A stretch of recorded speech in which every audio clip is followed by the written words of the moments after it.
Welcome to the Great Detectives of Old Time Radio. From Boise, Idaho, this is your host, Adam Graham. If you have a comment, email it to me, box13@greatdetectives.net. Follow us on Twitter at Radio Detectives and become one of our friends on Facebook. Facebook.com/Radio Detectives. Today's program is brought to you by the financial support of our listeners. You can support the show on a one-time basis at support.greatdetectives.net or become one of our ongoing Patreon supporters for as little as $2 per month. Just go to patreon.greatdetectives.net.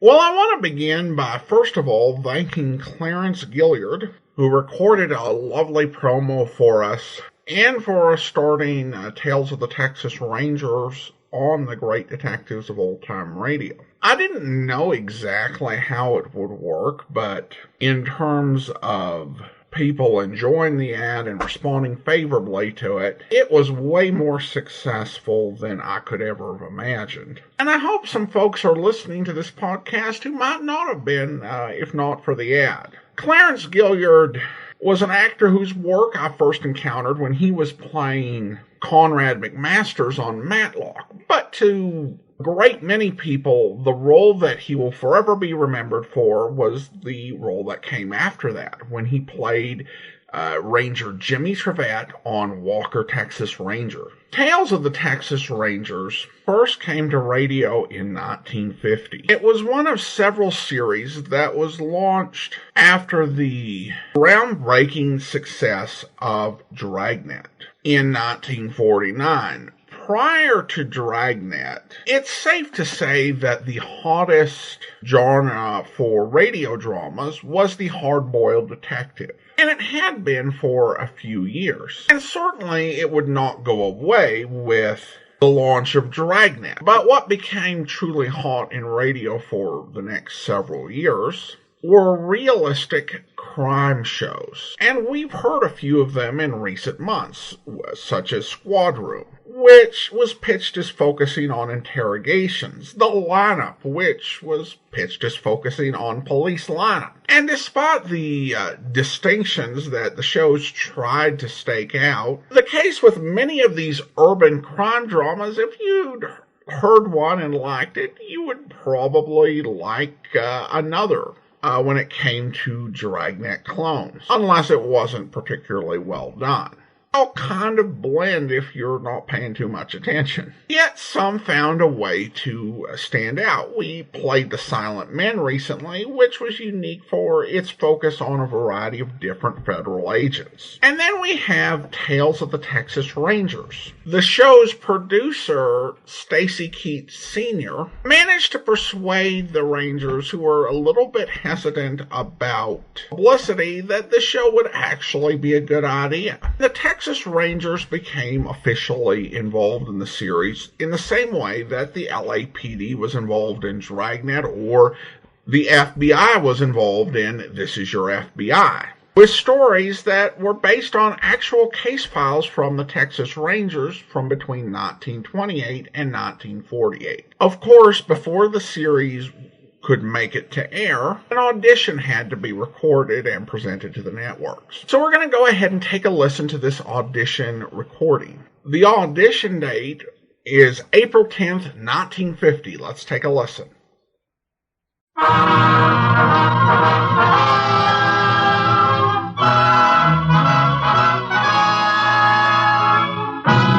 The Texas Rangers. Texas Rangers, first to advance, last to retreat. Texas, more than 260,000 square miles. And 50 men who make up the most famous and oldest law enforcement body in North America.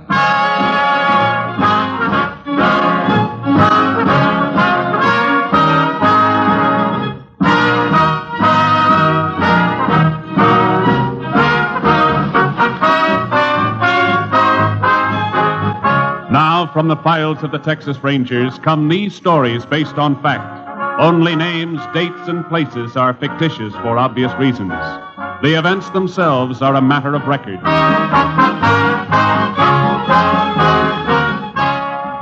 To To a Texas Ranger may go as many as 4 assignments a week. A case may lead him into the remotest corner of the plains or the crowded streets of the biggest cities. But wherever he goes, he commands respect. To Texans, his badge is the symbol of security. This is Ranger Jace Pearson. The case we called by just a number began on the morning of July 15th last year. The Stevens Ranch, located just about in the middle of Carson County, was where it started. Started when the Stevens kid, age 9, came running up the long drive to his house. Mom, let me in. Let me in. Mom. Billy, what's the matter, Billy? Mom, I saw it. I saw it. What did you see, Billy? Answer me, son. What's the matter? Carl was... And his mom and dad. Son, tell me what's wrong. Emmy, I saw Billy come running up. Sam, I don't know. Look at him. Billy, it's Dad. It's me, son. Come on now, what's the trouble? Carl, I He's saw talking it. about Carl Evans. Is that right, Billy? What about Carl? Something's wrong at the Evans place. Take care of Billy, Em. I'm going to ride over there.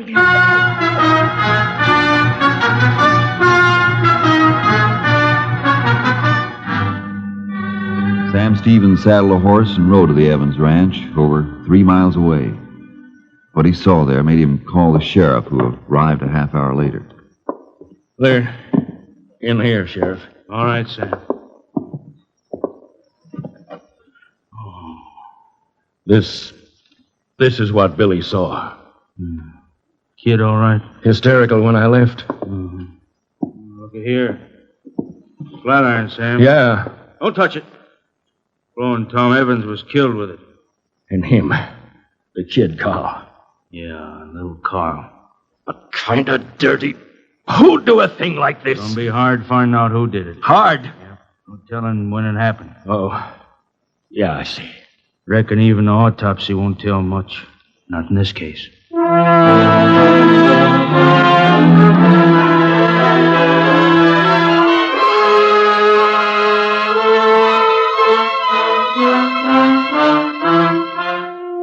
Sheriff Larkins was right. The triple murder had been committed too long before. No way of telling how long. The sheriff got in touch with the Rangers, and I was assigned to the case. Together, Sheriff Larkins and I went over to Evans' place. There's the room, Ranger Pearson. Okay, Sheriff, let's have a look. Place is just like me and Sam Stevens found it. Except for the bodies. Sure. Kind of a mess, isn't it? Was a lot worse. Any fingerprints, Sheriff? Nobody's touched anything, not even the phone. Been leaving the prints for you. Okay, I'll see what we can pick up. Meantime, we'll... Well, what are you looking at? Had any rain here lately? Rain? Nary a drop. Why? Look. Looks like a little clump of mud got kicked under the bed. Mean anything? Maybe. Funny shape. Kind of like it came from the instep of a man's boot. So? Let's go outside. Sure. Only one way a piece of dirt could clump in a man's boot: if he walked in wet earth. Driest bone around here. So, chances are nobody around here had this piece of mud in his boot. It ain't likely. Now, wait a second. Different kind of earth here. Say, you got something to go on? Sure. Only one thing wrong. What's that? When was the man here? When did he kill Flo and Tom Evans? And Carol? Yeah, and why? Maybe if we learn when, the why will answer itself. How's that figure? Don't know. Not yet. Well, let's get back to town. I want to match this clump of mud against the boots of everybody who went in that room. Ain't gonna be hard. Only 5 people from around here. Not counting Evans's. Okay. Let's get back. Pretty well-kept ranch. Yep. Tom Evans liked it that way. Mm-hmm. Wonder where I let that fence go. Fence? Which? Right here. Hey. What is it? The hogs. Hogs? Sure, Tom's hogs. This there sty. Ain't one here. Think the killer stole them? Come on. Here's why they're not here, Sheriff. This break in the fence. Figure the killer might have busted through? No, the hogs did, more than likely. Rails are broken through from the inside, see? Pushed out. Hogs did it. It'd be unlikely a man would steal hogs. Too easy for somebody to spot him, so why? Why, what? The hogs broke out for some reason. Scared? Well, if the killer cut across the sty, there's no chance of finding his tracks not in here. Look, I wonder if I could talk to Billy Stevens. I reckon so, but... Got an idea. Let's go.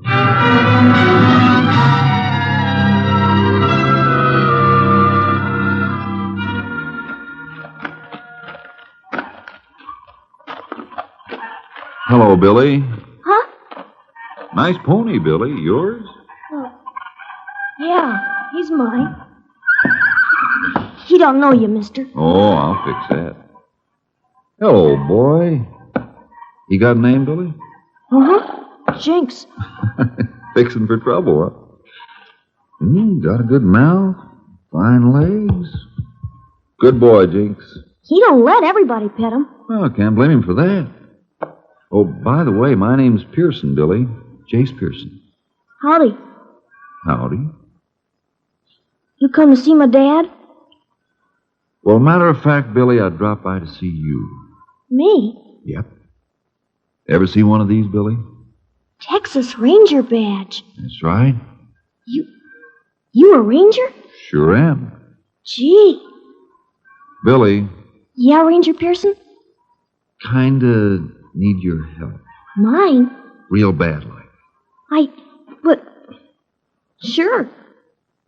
The other day, you went to see your friend. Carl Evans. I want you to remember something, Billy. It'll be a big help to me if you can. I ain't gonna think. Oh, not about that, Billy. About the hogs.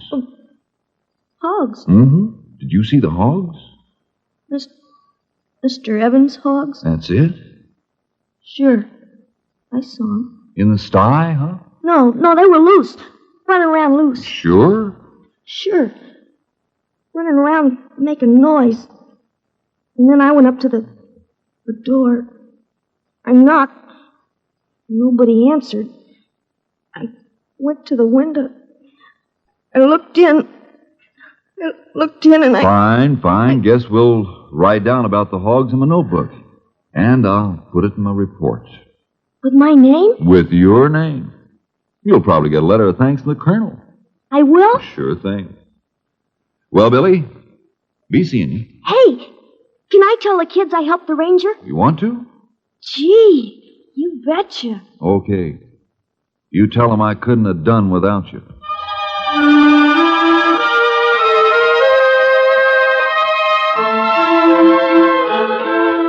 After Billy told me what I wanted to know, Sheriff Larkins and I went back to the Evans Ranch. In the barn, we found 3 sacks of feed, 2 full and one with just enough taken out for 1 feeding of the hogs. Then I checked with the feed store in town. Sure, Tom Evans brought all his feed here. You got a record of the last time he was in, ma'am? Sure have. Right here in the camp book. Can I see it, ma'am? Certainly can. Anything for a ranger. Here it is. Right here. The 9th of July. That's right. Just 6 days for Billy Stevens. 6 days before. Pearson, anytime you're ready, got all the people together who was in that room. Got on the same boots you wore that day. Oh, thanks, Sheriff. Now, ma'am, you're sure it was the 9th? It was the 9th. Could have told you that, Pearson. A couple other folks saw Tom Evans here in town. Yeah, I know. So him and his family could have been killed any time between the 9th and the 15th. Yep. Ma'am. Yes? Tom Evans say anything, in a hurry? Anything like that? Why, yes. I remember him telling me he had to get back with feed. He was all out. Sure of that? Just sure as I'm standing here. Good. Thank you, ma'am. Let's go, Sheriff. Sure hope you get him. Thank you, ma'am. Anything fitting together? The murders were committed late on the 9th or early the morning of the 10th. How I figure. Tom Evans bought feed on the 9th, 3 bags of it. And he said he was all out of feed at the ranch. He had to get home to feed the hogs. We found those bags of feed, Sheriff. 2 of them unopened. Yeah, and the 3rd... With just enough feed taken out for 1 feeding. Sure. Tom fed the hogs on the 9th. But on the 10th, he didn't. Because he was dead. Murdered. Got something to go on at last. Yeah, Well, it is something. I guess so. But I'm counting more on this, Sheriff. A little piece of mud. Earth that came from someplace else, carried in by the murderer on his boot. How do you know it comes from someplace else? Ever see earth this color around here? No. I've seen this kind in Wheeler County. Wheeler? That's a long piece. So much the better. Better? Come on, Sheriff. I got a lot of questions to ask and a real short space of time to get them asked.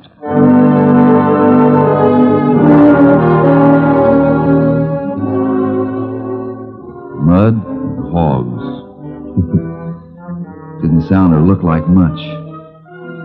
Meantime, the killer might have made tracks for any place in Texas. He might have headed for the border into Mexico or got himself lost in the lonely stretches of New Mexico or in the big cities of Oklahoma. He had a whole week's start. Meantime, I reported back to my company captain, Clay Travis. He wasn't enthusiastic. There's not much to go on, Jace. Well, little enough, but working on a shoestring's better than nothing. How's the shoestring look? Never gets any longer. Anyway, Cap, Evans was in town on the 9th, and he went to the bank, drew out $100. Couldn't find that money on his ranch. Robbery? Yeah. The way I figured, the killer was surprised, grabbed this. Flat iron. Uh-huh. That iron's been gone over by the lab, and the only thing on it was blood. The Evans's.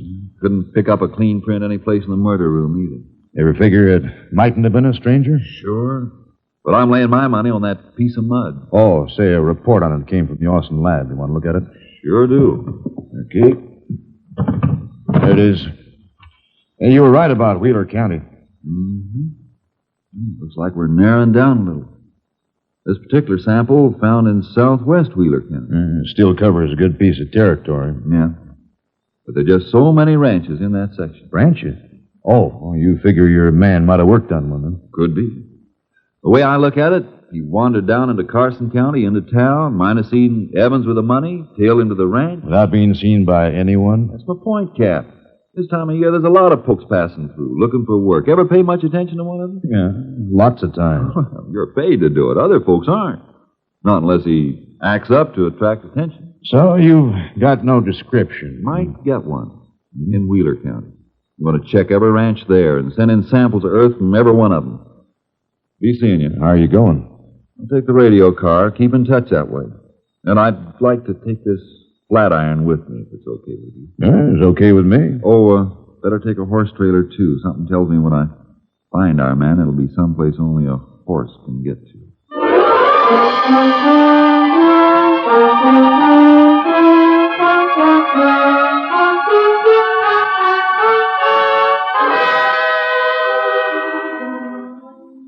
Somewhere I once read that a man had found a needle in a haystack. Did it on a bet. Well, there was only one haystack. Southwest Wheeler County was one ranch after another, and every dead end I ran into gave the killer another break, a longer lead, a better chance to get away. And the man who found the needle knew what a needle looked like. We had no description. A needle stayed in one place. Our man could move around. I asked a lot of questions, all the same every place I hit.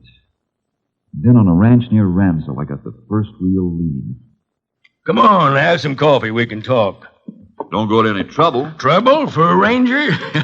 You boys got any idea what you look like when you turn up? Good or bad? Son, us folks living out here all alone, that badge you're wearing's like a handshake. How'd you like something to eat? Well, it can't stay long, Mr. Williams. Oh, looking for somebody, huh? A murderer. Can I help any? I don't know. It all depends. Depends on whether you hired any hands the last, month or so. Sure, got some here now. You want to see them? No. Besides, I don't think my man would be here. Huh? But you're looking. You come here. I want to know if any hands left here around the 9th of the month. This month. 9th. Nope, didn't close out nobody on the 9th. The 7th do? Just about right. Closed out Orwell that day. Orwell? You know him? Never laid eyes on him before I took him on a couple of months ago. Why'd he leave? Ornery cuss. Never got along with anybody. Always asking for his pay in advance. Had it spent before it hit his pockets. Now, I want you to think carefully. Give me the best description of him you possibly can give. Every detail, how he talked, acted, looked, everything. You figure he's your man, huh? I don't know, Mr. Williams. Till I get a better lead, I'll trail this one.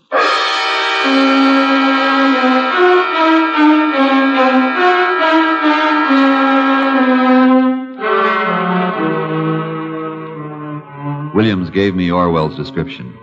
I sent it into company headquarters along with a sample of earth from the Williams ranch. Then I kept checking.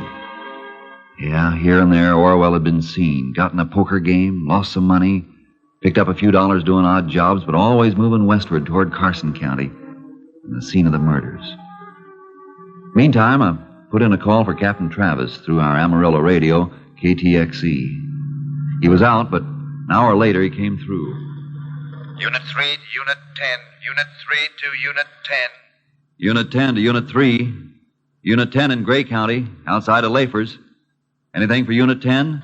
Just learned samples of earth from Williams Ranch and murder scene established identical. Your description of suspect sent out on all points bulletin, but suspect may be across border by now. Unit 10 believes suspect still in state.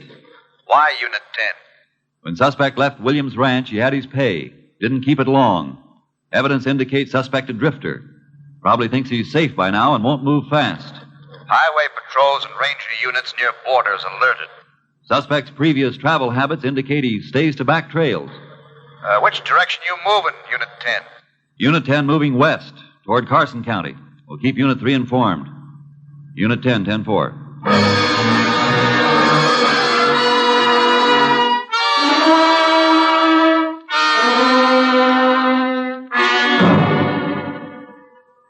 Covered every ranch, every farm.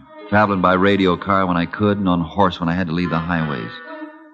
Once or twice I got a dim lead on Orwell, but he was like quicksilver. He kept moving. The more he did, the more I was convinced he was the killer. And then I just got over into Carson County when Captain Travis contacted me by radio. Unit 3 to Unit 10. Unit 3 to Unit 10. Unit 10 to Unit 3. Go ahead, Unit 3. Another lead on Carson County suspect. This one's still smoking. Just came in. Here it is, Unit 10. A man answering suspect's description reported seen near Pelly Ranch up near Amarillo. We'll investigate. Unit 10, 10-4.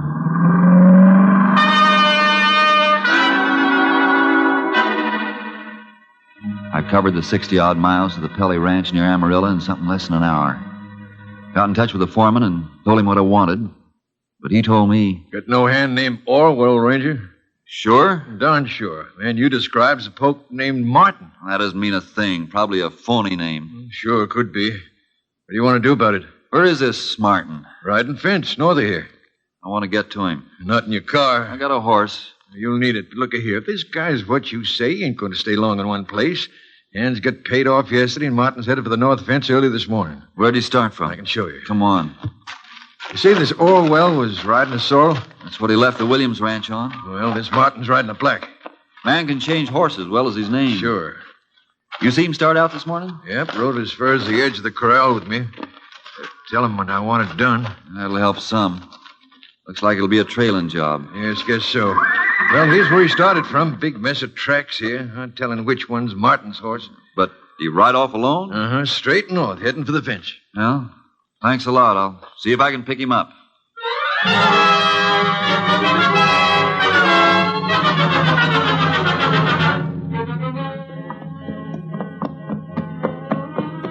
I rode for 2 hours, cutting back and forth in an arc trying to pick up the trail.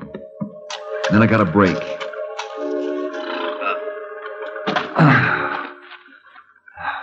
Someone had pulled up at a stream to water his horse, and there were boot tracks in the soft earth around the stream.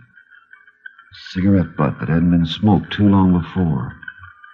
Paper was still fresh. The horse's tracks didn't go north from there. They turned off due west and kept along the bank of the stream. Looked like Orwell or Martin was keeping close to water. That meant he wasn't going to ride any north fence, but was heading for the border of New Mexico. He wanted good camping spots handy. Well, it looked like Martin was my man.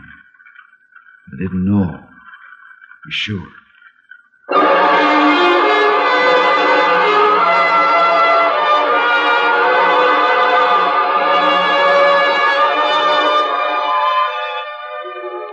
It was late afternoon when I spotted him, riding up ahead, well off the Pelly Ranch.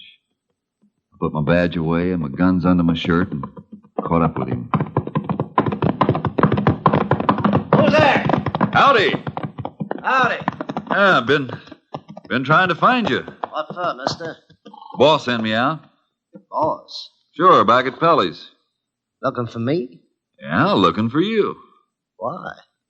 What for? Seems like there's a big break in the north fence. Stock's getting through. That all? Well, you're a long way from the north fence, and it seems to me you're riding the wrong way. Seems to me it's none of your business, mister.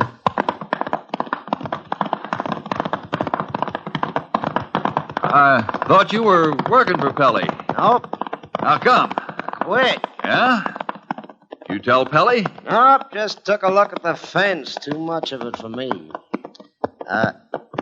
You wasn't working for Pelly when I left. Just got took on this morning. Oh. Well, you go fix the fence. I'm going my way. Oh? I told you, I'm going my way. No harm if I ride a piece with you, is there? Ain't asked you to. I'm sociable, ain't you? Nosy, ain't you? No, just friendly. Oh, look, I don't want anybody riding with me. Now get on your way. We're going to have trouble. Funny, I keep looking at you thinking I've seen you before. Well, you ain't. Could have swore I saw you in Carson County. Never was there. Seems like I saw you. You must have worked there. Never was there, I said. Okay. A man can make a mistake, can't he? Now get on your way. Something funny, mister? Yeah, just thinking. Boss sends me out to find you, and here you are dusting off. Here I am feeling the same way. I ain't anxious to work either. No? How come? I thought you was just took on. Yeah, but changed my mind. I got enough money. Oh? You? Sure. Ran into a little crap game. Kind of ran in luck. That's so. Yeah. Couldn't make a wrong throw. Kept bobbing 7s, 11s, one right after the other. A man gets in luck, he can make a kill. Yeah, 500. Yeah, I guess you don't feel much like working. Thought maybe I'd hit for New Mexico. Maybe go as far as California. I thought so myself. Yeah, okay, you want to ride with me? Okay by me. Well, I like good company myself. Especially when I gotta camp out.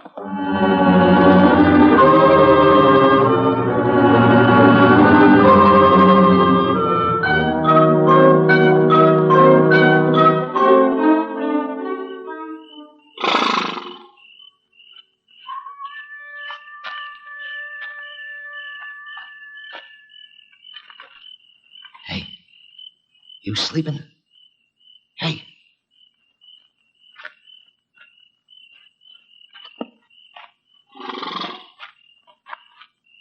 Something you want in my saddlebags, Martin? What? I thought you were asleep. No, don't reach for it, Martin. I'll blow your head off. What are you getting head up about? Man starts to go through my saddlebags while I'm sleeping. Well, there's no need for that gun. I was just looking for cigarettes. Yeah? Sure, that's all. What else? You tell me. Oh, suspicious like, ain't you? Call it careful. Sure. You got a cigarette? Some packs in my saddlebags. Don't mind me nosing around them now, huh? Now while I'm looking. Nope. Cigarettes wrapped up in a piece of old blanket. This bag? Other one. This it? Yeah, that's it. Wrapped up in that. What do you got in here? Feels like a ton of iron. Might be. Unroll the blanket. Yeah. Recognize that flat iron, Orwell? You dirty! Orwell got himself between me and my horse. He slapped it hard, and the horse jumped toward me. I rolled over and away when Orwell fired again. Then he was gone. To wait till morning was to give him a ticket to freedom. I trailed him on foot. For over an hour, we played cat and mouse in the stillness of the country. Then I came to a little arroyo.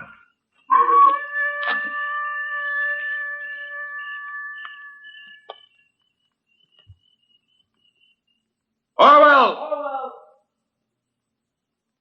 You're not going to get away, Orwell! Come out with your hands in the air, Orwell. Hear me? Okay, I'm coming in after you.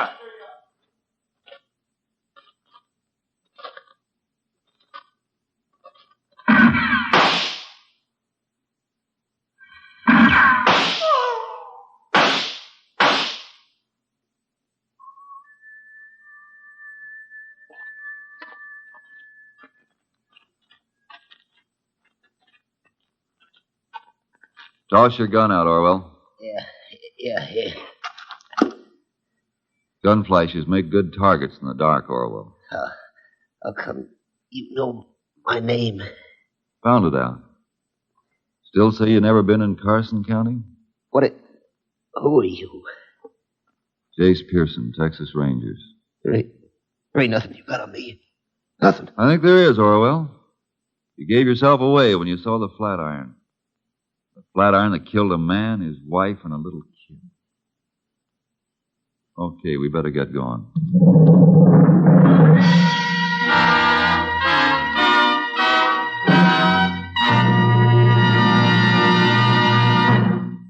The case was closed when Orwell broke down and confessed. Not long after, he went to the electric chair at Huntsville.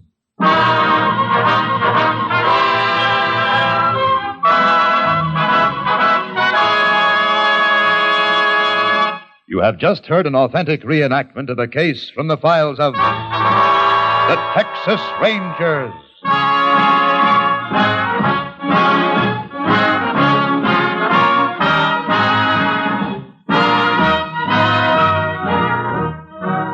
Tonight's script was written by Russell Hughes and produced by Stacy Keach.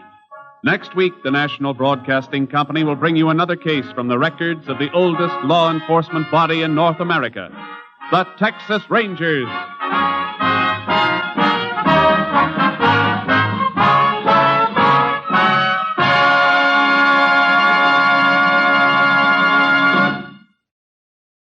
Welcome back. Now, this episode is noteworthy as it features Frank Martin rather than Joel McCrea, who would play the lead for the series when it went to air. McCrea was definitely a bigger star, and we'll talk more about him next week. I love quite a few things about this episode. Now, they mentioned at the beginning that the Texas Rangers' work really could vary.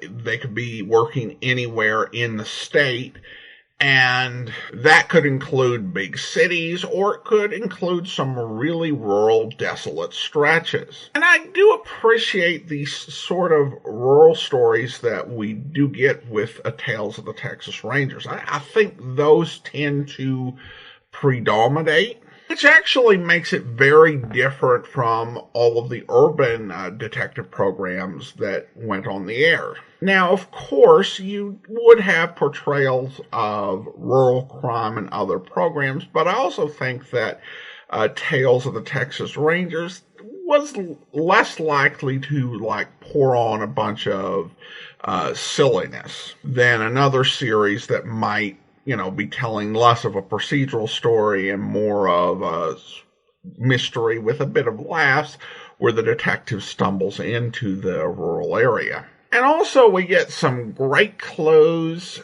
some mixes of using the then modern technology of radio and maintaining contact with headquarters as you travel across the state by car, to riding a horse, because you're dealing with a criminal who is most comfortable in those off-the-beaten-track places where even in the first half of the 20th century, and I think there are still cases like this today, you're going to have to ride a horse. You're not going to be able to follow someone in a car.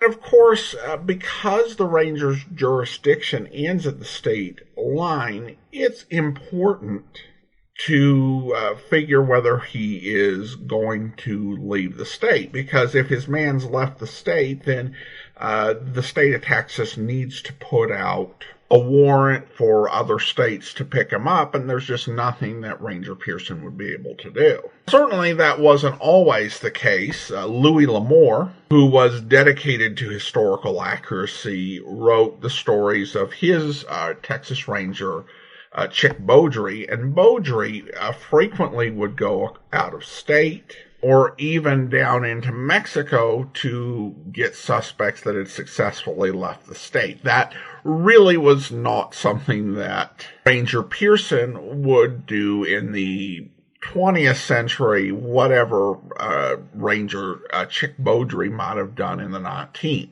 If there was one scene I didn't quite know how I felt about, it was the scene with Ranger Pearson talking to the boy.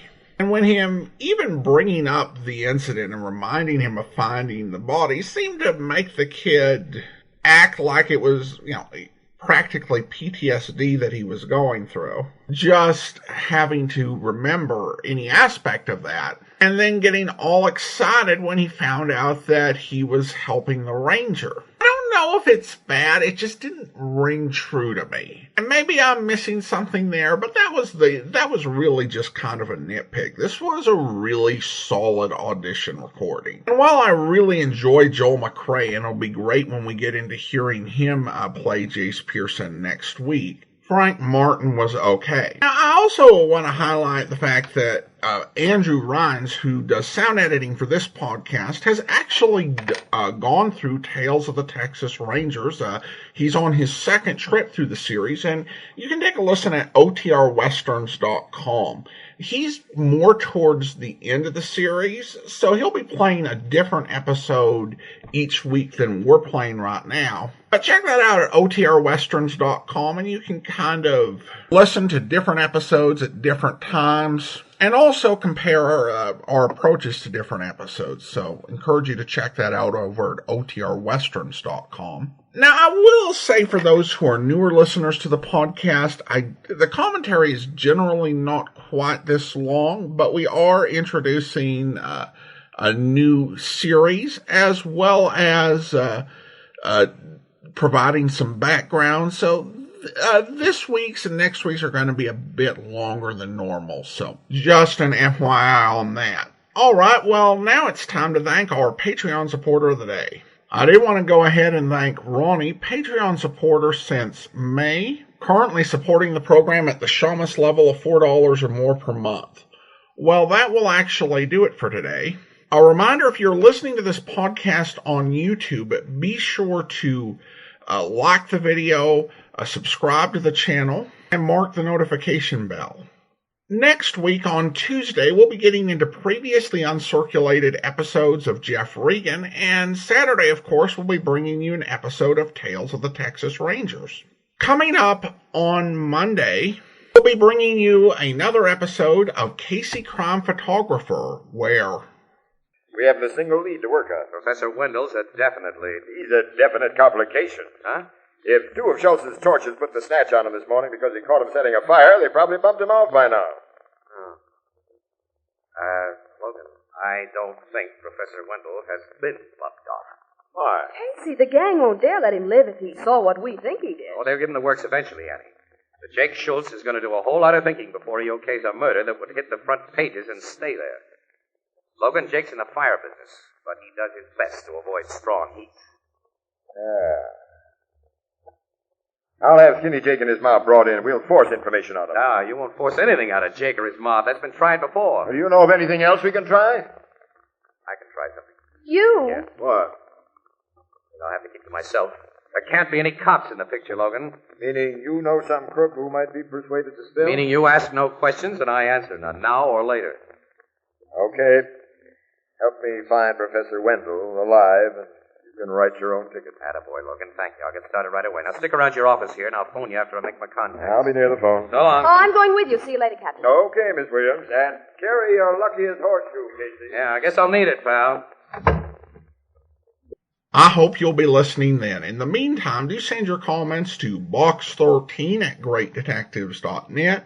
Follow us on Twitter at Radio Detectives and become one of our friends on Facebook, facebook.com/Radio Detectives. From Boise, Idaho, this is your host, Adam Graham, signing off.